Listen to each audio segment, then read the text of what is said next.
我19歲就讀完書，咁就去咗中環做學師。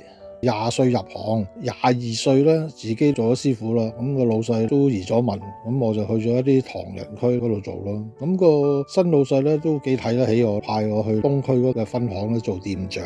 咁人工咧都差唔多接近3000嘅啦，咁都算幾好噶啦。咁因為當時一個普通文員大約咧都係1200至到1500蚊左右嘅啫。咁我24歲就結咗婚啦，25歲咧個女就出咗世。咁到30歲咧，我就自己就開鋪做生意啦。係大街大巷咧，物色咗一間商鋪，月租2萬都算合理嘅，因為當其時啲租咧一般都要2萬幾嘅。咁係一棟4層高嘅小型嘅商業大廈嚟嘅，全棟咧係屬於亞洲歸主協會，2、3、4樓就係教會咧自己用翻嘅。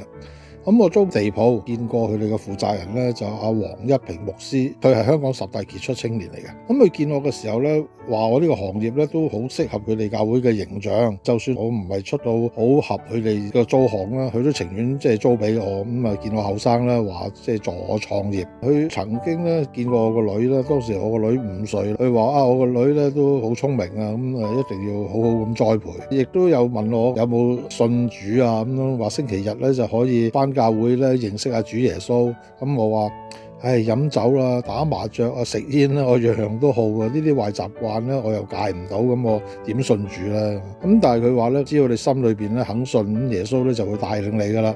咁講到呢度咧，咁我即係敷衍咁講啦，我話遲啲先啦，到其時先啦咁樣。咁點知一講咧就講咗10幾年，因為呢10幾年裏邊咧，我都冇上過一次主日崇拜。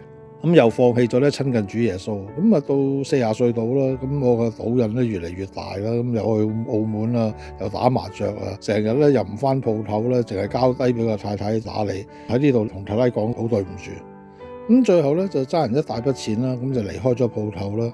咁連教會咧都欠租咧都還唔清啊。咁主耶穌咧咁幫我，但係咧我冇愛惜自己啊。咁今次咧基督教會咧仲做埋我業主啊。咁又叫我上教會主日崇拜，咁我又依然故我啦，放棄咗咧親近主耶穌嘅機會。咁其實我呢種人都唔知點解主耶穌咁錫我，一路都冇放棄我。